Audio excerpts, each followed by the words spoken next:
অভিনয়ের জন্য বা গল্পের জন্য আমি শঙ্কর দাশগুপ্তকে অনেক ধন্যবাদ এবং ভালোবাসা জানাই, আমার ছোট ভাই।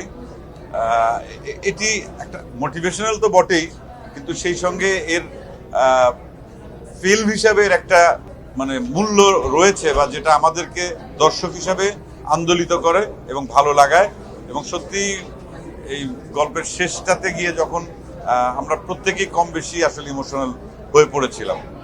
ধন্যবাদ সবাইকেই যারা এই কাজটির সঙ্গে ছিলেন, এবং অভিনেতা অভিনেত্রী যারা ছিলেন, কলাকুশলী, সবাইকে অনেক অনেক ধন্যবাদ। অক্সফামের অনেক ধরনের প্রোডাকশনের সঙ্গে, বিশেষ করে মঞ্চের বা ওনাদের অনেক কার্যক্রম ছিল জনসচেতনতা বাড়ানোর জন্য।